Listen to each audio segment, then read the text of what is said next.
Hey everyone, this is Roman Prokopchuk, and this is the Digital Savage Experience podcast. Today I have with me Marsha Vanwynsberghe. She's a storytelling NLP trainer, speaker, publisher, author, and podcaster. Thank you for joining me today. Oh, thank you so much for having me, Roman.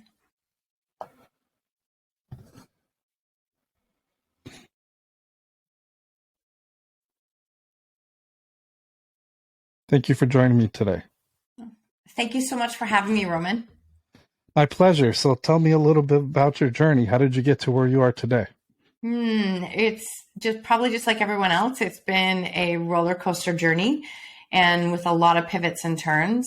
I spent 28 years as a registered kinesiologist working with physical rehab, and which was essentially coaching because I was mentoring and helping people learn how to walk again.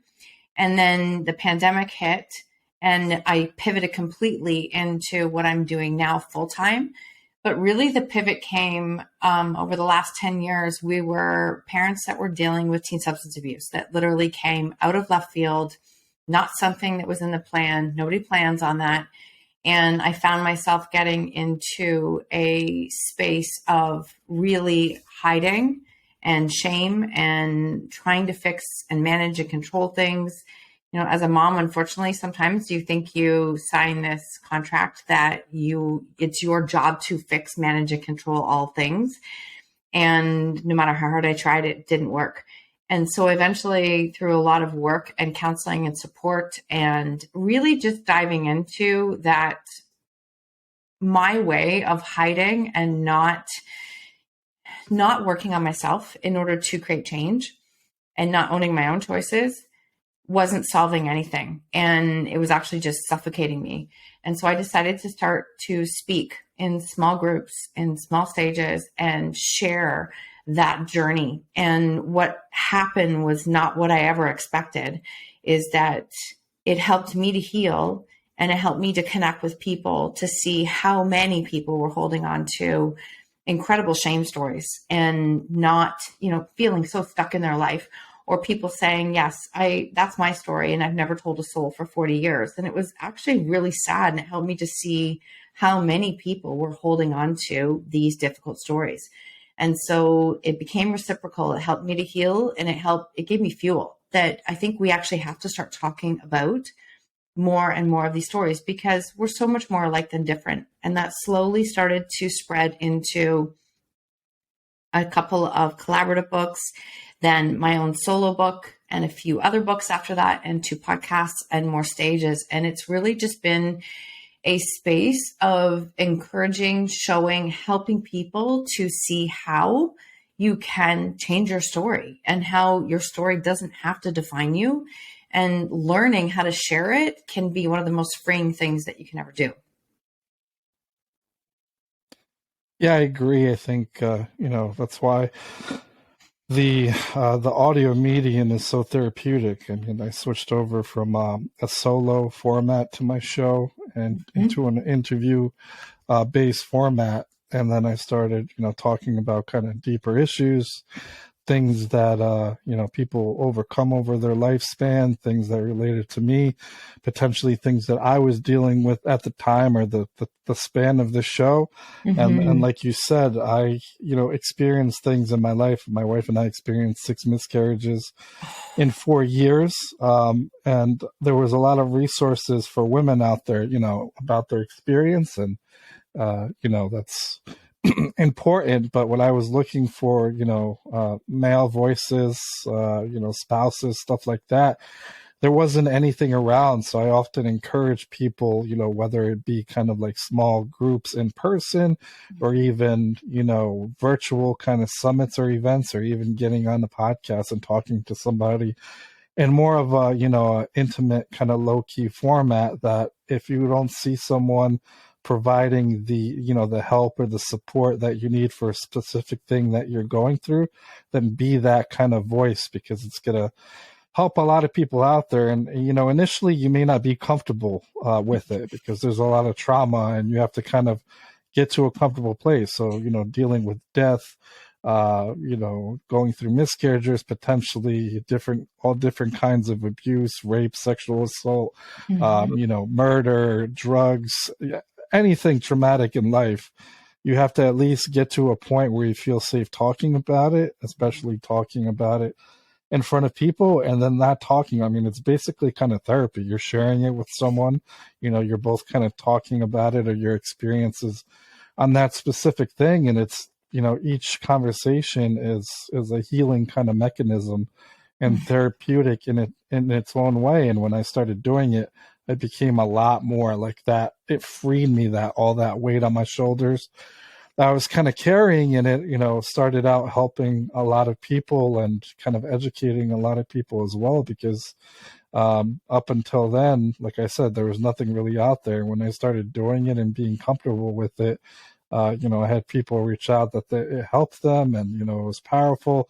And also the story you may have, you may think, everybody's experienced something worse than me, or kind of like dilute your own pain or your trauma or experience. But I think it's important to kind of own it and put it out there, because it's unique to you and you don't know who else is going through it as well. Oh, everything you just said. Thank you so much for sharing your story. And I mean, I agree. I've seen a shift more in the last year or two, but there hasn't been as much open spaces for men to share different stories. And this is something that I'm seeing more and more of.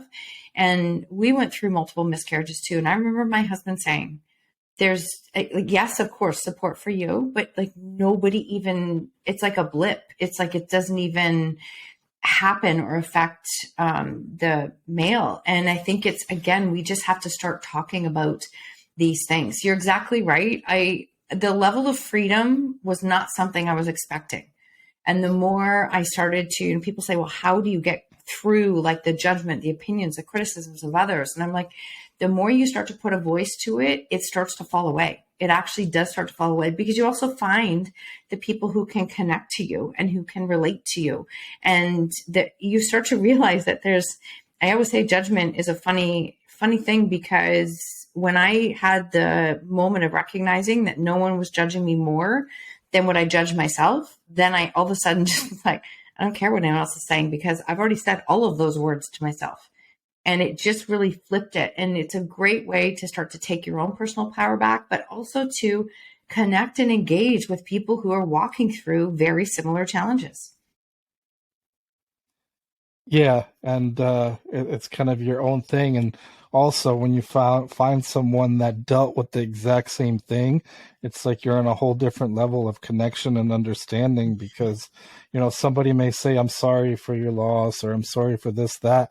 And it's more of that, like, yes, they're probably genuine about their, feeling bad for you and saying sorry, but it's more of like a societal thing. If somebody has something going on, I'm sorry, I'll be there, but they may not know the best way to be there for you. But if you find someone where they hear your story and they've been through something similar, potentially maybe further down the line, and how they helped, and how they coped and got to a point where they actually can live productively with something, then Mm-hmm. that's huge. I mean, my wife and I are also foster parents, and when we found like a group of other foster parents to, meet every month, every other month, every few months, like what we're dealing with, like normal parents and people that aren't exposed to the, child care system, and the struggles that you have to deal with dealing with that, and what the kids are going through, like they don't even know. But like when you talk to somebody, experiencing the same frustration, it's like very refreshing, and then you don't feel alone as well. No, and you that's everything you just said is so true. When we went to our very first parent meeting, I remember my husband was like, I don't know if I want to go in. I don't know what that's going to feel like. And when we walked into one chapter in one small spot in our big city and the room was full, we both went, holy crap.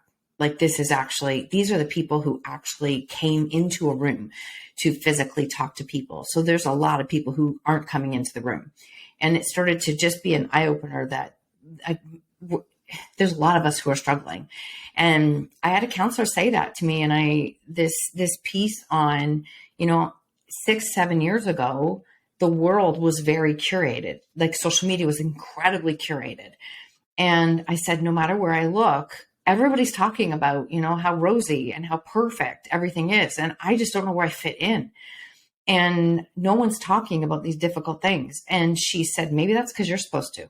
And I was like, what? That's crazy. And then I started to really think, like, what if I could do something good with this? And it did. It allowed me to do something good with it. And it allowed me to heal and continue to heal and put more good out there and help other parents feel that they weren't alone and connect with incredible people from all over the world. Like, you have to be that change that you want to see. It gets really, and that's such a cliche, but it's one of my favorite quotes is, we get to choose to be the change that we wish to see out in the world. Yeah, I agree. The show and talking on other avenues and sharing has helped me. That's kind of opened up like what I want to do, like from the philanthropic side. Pursuing foster care reform and foster care advocacy and things of that nature. And it's just, Amazing. talking with somebody. I mean, it's kind of a natural action for humans to communicate with each other, to share, share in whatever's going on. Like, back in the day, even you would meet in like if you go to Europe, there's a town square or a town hall, and in every town, city, village where people met and conversed and kind of caught up and stuff like that. So like the communication of human beings is natural, and we're kind of social creatures. So, discussing, sharing, and, hopefully understanding or just being open-minded to what's being said. I think it's important and huge for both kind of the listener and the person sharing. And I think it's even bigger, well, for me at least, as a host and in general, to become a better listener, because I think it's even more thoughtful to listen and comprehend where you may not even like be able to relate to what's being talked about, but like the attentively listening and being respectful, I think goes a long way as well. Oh, it really does. And I think that it's allowed, like when we can start to do that, again, we give others permission to do the same. But I also think then we start to connect with the people that we're meant to connect with. Like so many times people are afraid to speak or share because of who is in their life right now. And they look around and think, well, I don't have the support. It's because the support is like literally like 2 steps past that. When you start to step outside of that. And even now, like I embrace and I talk about vulnerability and how important it is to connect. And every time I have that fear moment of like, can I do this? I stop and literally take inventory and think, who is in my life now because of vulnerability? And my circle has pretty much completely reinvented itself over the last 6-7 years. And all the people that are in my life now weren't even here before. So incredible things can happen when we allow ourselves to be seen, right? Be heard, to ask for help, and to also just be a source of support for others. So I know the road can be really scary, but somebody asked me this the other day. They're like, but isn't it scary to do that? And I'm like, it is, but you have to get to a point where it's actually scarier to sit in your circle and do nothing and live in that way. Because yes, this is scary, but I have no desire to go back to what it felt like before. That was isolating and alone.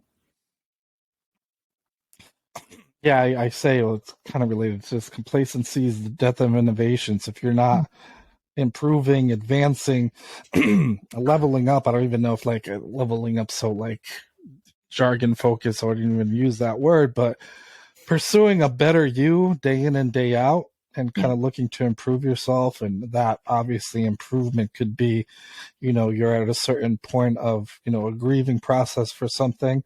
Then if you're moving kind of forward, or at least moving, then that becomes, I think, a positive action. Because if you kind of stall and stop and become comfortable, you oftentimes it's harder to get out of that rut, because that's where like doing something out of fear or something new in your personal life and business, or like you said, be vulnerable to talk about something that you haven't necessarily discussed or has been traumatic for you, takes you out of that comfort zone. And in your mind, like, survival mechanism wise, like humans, the psyche doesn't want to rock the boat. It doesn't want to expose you to more trauma and more kind of hurt. So like, why are you doing this when you're already comfortable? Like, nothing's bad is happening currently. Like, don't put yourself out there. But like you said, at the end of that, usually I found if it's something like, sharing something traumatic, that could be rewarding to help others, or if it's a potential new business venture or something family friend related, whatever has been on the other side of that fear has always been, helpful and positive. Oh, that's so true. That's so true. It's work. It is definitely work to put yourself in that space and continue to grow. But when you can start to see, like, it just becomes a win-win, in my opinion. You start to heal, you start to share that message, you connect with people. Because I think the one thing I never saw in the beginning is that we can relate to each other, even if we've never walked the other's story, the other's journey. Like, we really can. We relate through emotions. That's what we do as humans. And so I thought I would be just working and helping parents who are dealing with this. And that's not the case. I've worked with, very traumatic stories, and because people recognize and realize, wait, that's how I felt too. So allowing that allows us to connect with people on more of a similar level. Yeah. And like you said, that similarity doesn't necessarily have to be one-to-one. Like, you didn't necessarily No. have to experience that same event or the same thing, but you've experienced the same emotion because you've been through something similar to that, or something that brought about that kind of emotional reaction. So sharing in those emotions, and not necessarily the identical things that created them, still obviously creates a sense of, somebody being there for you. 100%. So in terms of some of the other stuff, like, I mentioned your author, podcaster, how did some of that kind of stuff, creative endeavors, come about? Well, and it's funny. I think that we go first and then other doors start to open, right? I joke because I'm making fun of myself at the same time. But as humans, like, we stand in this long hallway kind of figuring out, like, what door do I open? What do I do? What do I try? But a lot of people don't ever open any of them. We just stand and look at them. And I think that I started really small stages, small groups. And I started to just recognize, again, people aren't talking about this stuff, and there's feedback that's coming. So I shared a couple of collaborative chapters. And then around 2016, I had this feeling that I wanted to write my own solo book. And whenever anybody, like, and I'm sure people can relate to this, but when you have that drop down for an idea, one of the first things we do as humans is we start to tell other people, because we're like, what do you think? Do you think this is a good idea? And I was literally met with, that's a ridiculous idea. You should not put your story in a book. You should not do those things. And I sat there for a long time thinking, okay, now everybody's made it this big, scary thing. And I really deep down believe that the ideas that drop down are for us. It's just for us to figure out how to bring it to life. It's not a fluke or an accident. It's meant to be. And so I really got quiet and went, no, I actually think this is what I'm supposed to do. So I spent that year writing and editing and working with a self-publishing group. And it was a very isolating year, but it's exactly what I needed to do. And when that released, as it was getting close to being released, I had this feeling that, again, we're still not talking about difficult things. I thought, I think I'm supposed to start a podcast. And when I said that out loud, people were like, what do you know about that? And I'm like, nothing, like, actually, absolutely nothing. But what I did know, and what I can forever be grateful for, is in the beginning, the only tools that I really had to help me to create change were podcasts, YouTube, and books. And they were free resources that I used nonstop. And so in my gut, I was like, I want to create a podcast where we can normalize talking about difficult things. And it's funny because a lot of people have said, how are you going to find that many people like to talk about difficult stories? Well, we're over episode 500. So there's lots of people who have difficult stories that they're willing to share.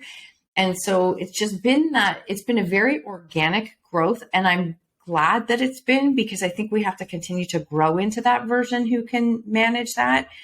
I think if I would have had a glimpse 5 years ago that this is what I would be doing, it would have been very scary. And to be honest, I think that I would have probably self-sabotaged it and not been ready for it. So it's been very organic, been very slow growing. And it's been a journey and a process, one that I'm seriously so grateful for.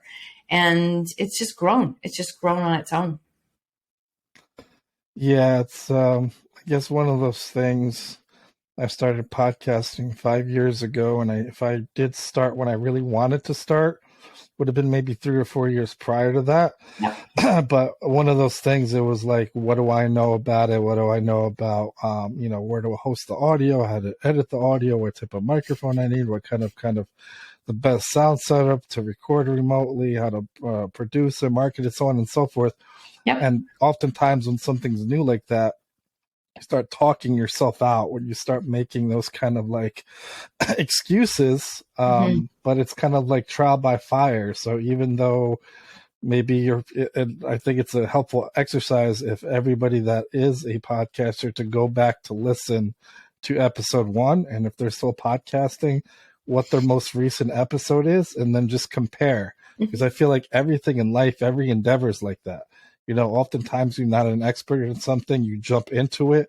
It's a learning process. You go on the journey.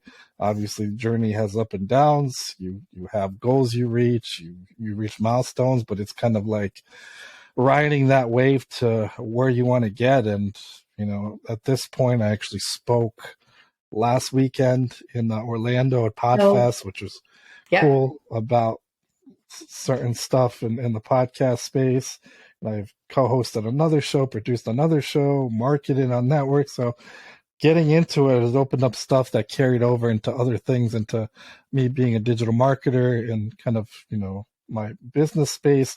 That none of that would have happened without me starting it. And yes, you should start, but if you have the opportunity to start something sooner than later, I would say to do it. And like similarly with my personal life, if you ask me 5 or 6, maybe even 10 years ago, do you see yourself ever being a foster parent, fostering at least one child? I'd be like, no, like you're crazy. And then if you change the question, what about fostering 29 kids in 4 years? And I would be like, that's just ridiculous. Like I have a better chance of winning the lottery. And it's one of those things where, you get something challenging in your life or something new, and you build yourself up, you find a process. It's something that's rewarding. It adds value to your life. And obviously the endeavor itself to help your kind of like the community around you. But with everything that I've learned through that experience and other experiences, you don't know what you were really built for. So like your tolerance. So the mind starts complaining way earlier than it's at its like failure point. Especially this happens a lot with like ultra athletes. So I think at like 60-65%, your body says no, like it's aching, it's giving you warning signs.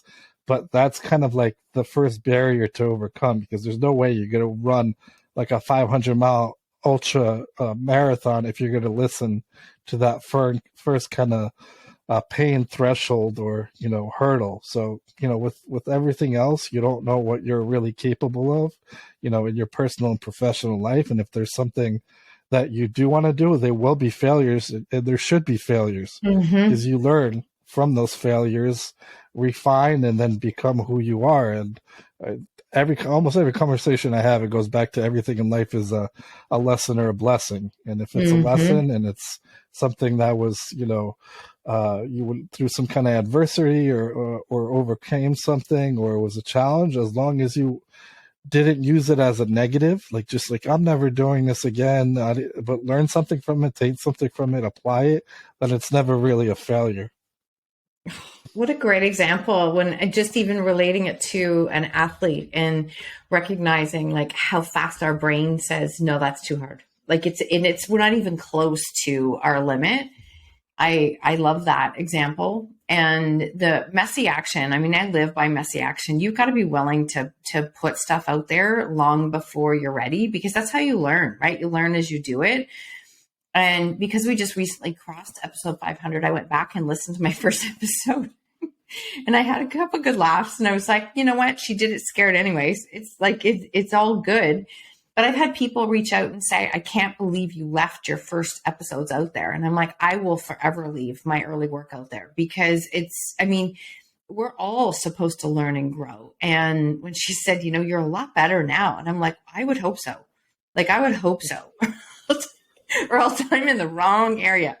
And so, it's allowing yourself to grow. It really is. It's like allowing yourself to grow. And, they say no failure, only feedback.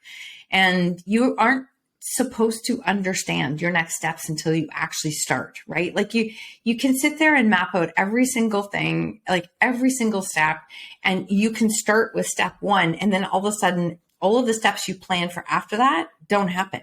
And now you've got to figure out what your next step is. So it's that piece on getting into action. And I know it's scary. I know that change and new things are scary and hard to do, but it's been the biggest blessing. It's been the biggest blessing, honestly, for me to be able to go down this path. I've connected with incredible people, unbelievable stories. And the common theme I always hear and find is that when people get to the point where they are sharing a story, or they're ready to share it, or they're ready to use their voice in a podcast and book, or however that is, they're at a point where they can recognize that, yes, those challenges were hard, but they made them who they were today. They made them who they were today. They put them in that path to do the work that they're doing. And I just think that can be really powerful for a lot of people to understand and connect to those stories. Yeah, I agree. I think you made a good point about a person saying, why didn't you get rid of your previous episodes? Because it's like one of those things in life. Do you get rid of 10 years ago when, you started this business and then you had to declare bankruptcy, and then that's part of your journey and origin story. It's like Michael Jordan, arguably the best basketball player alive, didn't make his high school basketball team. Mm-hmm. So erasing that takes away from his legacy, basically. Sure does. It sure does. Yeah. And I think that's why I like the open and honest approach about the journey and our stories, because again, that's what connects us. It's very easy to think, wow, they're so courageous. They're so strong. Look at Michael Jordan and look at what he's done. But again, if you take that piece of the story out of it, you change the whole story. Yeah, I agree. So what's one piece of advice you can leave with the audience, personal or professional? I think the first thing I would say is that if you feel called, if you feel called to change your story, or you're looking at your current circumstances, just know that that's not what your forever story has to be. And one of the things I like to say is we all have stories, all of us, every single one of us, is that if you don't own it, then it literally owns you. And so if it owns you, it controls you. It controls what you say yes and no to, how you allow yourself to be seen. And so you don't have to get on a podcast and write a book or a stage, but don't let a story limit you and the choices that you make in your life. Because when you can reframe that story, you can change how you show up in your everyday life, which will then change the different opportunities and things that come your way. So that's the first thing that I would say. And the second thing that I would say is that when you can get outside of yourself and recognize that you have something that can help someone else, you can change more than just your life. You can change your life and someone else's. And so it can become really powerful when you start to recognize that. I always say someone somewhere is praying for the solutions you're holding on to. We all have solutions, and they can help someone else out. And when we can live in that space and that energy, we can really make a big change and impact in the world. Yeah. And I think, for me, it was kind of switching to a mindset of being more of a heart-led entrepreneur and a business person and just a human and person of thinking about what I want my legacy to be. Is that kind of you said, hoard all my knowledge and experiences, because I potentially don't want somebody to pass me in, my profession or business or whatever, or should I be, helping, encouraging, being there being proud of accomplishments of those around me and celebrating them, and try to give as much help as I can to help see people around me rise as I kind of, go through my journey as well. And I think the latter is more rewarding, because it's also, when I started in 2008 into the career I started, not, a lot of people were there to mentor me or help me. I mean, partially, I'm not going to blame it all on other people. Maybe I wasn't as outgoing or, looking for, somebody that could potentially mentor me, or, kind of take me under their wing, or look for like networking in different business groups and stuff like that. But try to make it a habit if I'm at like an in-person event, conference, a summit, or if I see anywhere, on social media, on LinkedIn, and somebody asks a question, just being open and available, and like giving that help and that advice without expecting anything in return, because that's kind of the mindset. If I do a podcast interview, or any kind of media publication, or if I'm interviewed in something, I look at who the audience is and ask the interviewer or the writer, like, what about my story or my journey or my set of experiences that we could discuss that adds the most value to that audience. And usually, like, I don't even, plug anything like my business or anything else, my podcast, but naturally, because I added the value that audience was looking for, they naturally go and look for more information about me, or they feel kind of relieved or grateful that potentially somebody else is going through something. And usually, like, as a courtesy, they'll check out my podcast, or potentially, connect me with somebody else that potentially is looking for something in the digital marketing space. So kind of like approaching it with nothing, asking for nothing in return, you get more. Or for me personally, I've gotten more, because a lot of people solely create podcasts as lead magnets, only have guests they want in terms of like prospects for their product or service. And that's cool and all, but I don't necessarily believe in that kind of approach. I think, doing it naturally, and, like I said, adding as much value and being authentic, because I mean, I see those kind of shows and those kind of potential collaborations. I kind of try to stay away from them, because that resonates through the conversation, the authenticity of the conversation as well. I love that you said that. And I honestly couldn't agree more, because out of a number of interviews I've had, there have been some that I couldn't air, because the person got on and was just it was just nonstop sales. And I'm like, no, that's not how, like, I think we connect to stories, we connect to emotions, we connect to people. If somebody connects to you, they will go and look. And that's what show notes are for. That's what things are for. I had somebody reach out recently and say, I love your story. I love what you're doing. We'd love to interview you on the show, but it's really important that you don't share anything that you do, because that's in direct competition with us. And I was like, what? Like, my answer is no, thank you. Like, it's a no, thank you, because I mean, out of the number of guests I've had a lot of authors, I've had a lot of podcasters, I've had a lot of people who do things very similar to me. And I don't play in the belief that, me helping someone else to share is going to like negatively affect me and my business. And I don't play in that area. So there have been a lot of learning curves in podcasting and in connecting, where it's like, that's not the right fit, or that's not the right person. And it's okay, because we're not supposed to connect to every single person. We're not supposed to speak to everyone. And so, I mean, I appreciate that you said that, because that is probably one of my podcasting pet peeves that I see. I don't see it too often, but I can see it when it happens. Yeah, that's why I thought about at PodFest what I was going to talk about, and it could have been something where, like, after it was a direct kind of plug, like showing something, and then, this is what I do, and this is what I can build for you, and this is how I can help you market your show. But it was basically, I created a personal brand media kit and a media kit for my show, and utilizing that and promoting myself and getting a better return in terms of if I have a show I want to be on. So I'll obviously have something authentic to say to the host or the manager or the producer in terms of, I actually listen to it. I like the format. I like the value you're adding, a Yeah. snippet or two about, what I can add to the show, and then including it as like a supplemental asset to then further that's more visual to learn more about my journey, other shows I've been on, so on and so forth. So I kind of shared how I quickly build those kind of templates and case studies in terms of how it's helped me and the show in general. Like having one for the show could potentially help you pitch to sponsors, different collaborations, to podcast networks and stuff like that. And I did that because it's something that added value directly to me.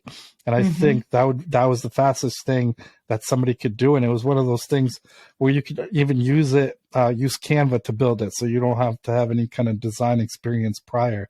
So build it, utilize it, structure it this way in Canva. It'll take you an hour or two for each, and it can exponentially increase, your potential to, connect with guests, hosts, networks, so on and so forth, where I could have talked about something, my digital marketing agency, made this podcaster $100,000 and I'll show you how. Like that's cool, but that's directly, like you said, kind of plugging like what I specifically did in that expertise, which is fine. And like I said, I'm not gonna like kind of like dog, other people's kind of styles, but I had people walk up to me and that they really appreciated it. It was genuine and authentic information. Some people wanted me on their show. Some people were creating studios and networks and wanted me to potentially advise and collaborate. But then I sat in when it was like sessions that were sponsored by a company or a show. And it was just like at the end, like every few slides, it was a plug. And it wasn't, that's just not who I am. And I don't want to be viewed as a sellout per se. And if it works for somebody, it works. But eventually that becomes who you are. Like that becomes like your value system, who you are and who you're known in an industry. And I would rather do it my way and kind of add as much value as I can. I love that you shared that and gave that example. And I'm sure it connected with more people on a level because people don't want to be sold to, right? Like we don't nobody does. But if we can connect to somebody, then that makes a big difference. I spoke at an event last year and it was a 3-day event. And so I like to sit and listen to other speakers. And before I speak, I don't just go in and speak. And I would say 90% were hard sales from the stage. And I was just like, wow, that's just not me.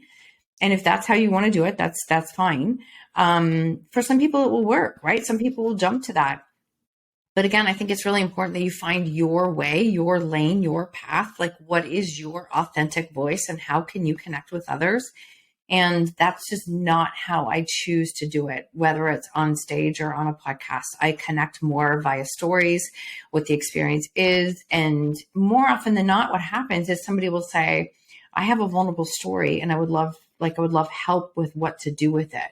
I'm like, great, we can connect later. Like it's that piece, but I don't like the hard sale piece. And I think maybe that's because I don't know. There's a whole bunch of reasons, but for me, especially when you're dealing with challenging stories, like it just feels really wrong for me to be in that space and pushing. Yeah, I agree. It's kind of like it's tacky.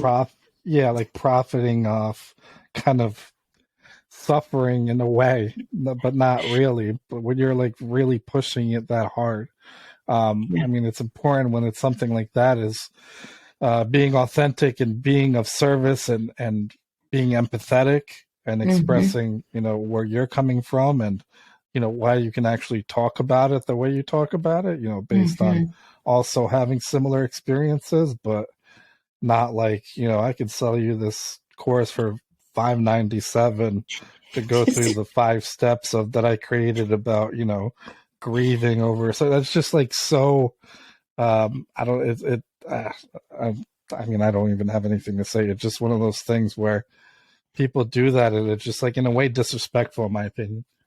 Yeah, it definitely is. And I think that, which is another reason why I will continue to have a podcast, because again, I think I like the podcast, but it also is a chance for people to like connect with free information that's out there. I had somebody reach out last week and she was wonderful. We had a great conversation. She goes, "What's the one thing that I can do? And like, how do I change this whole story?" And I'm like, you're taking my snapshot of 10 years and trying to pull one thing. It's impossible, but start with some free information that's out there. Like, start reading, start listening to podcasts, because she said, "I just can't afford to invest in anything right now." I'm like, that's okay. There's lots of free information out there. And so I think that's the other piece of it, is that, for anybody who's listening, you can create change when you decide to. You don't have to invest thousands and thousands of dollars to do something. There comes a point in time when it's like, no, I do want to learn from that person, but it's got to be aligned and it's got to be the right time for you. And please don't ever let anybody push you into something you're not ready for. Yeah, I agree. So I really appreciate you stopping by today. Can you let the audience know how they can find you or anything else you have going on?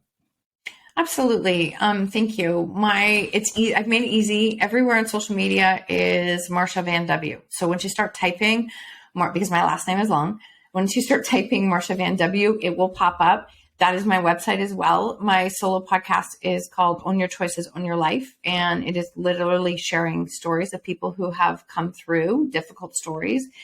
And this year I just finished my NLP, neuro linguistic programming trainers. So I'm creating my own coaching certification to help people with how do we heal and change those stories, right? We can't just muscle our way through life. I was really good at that.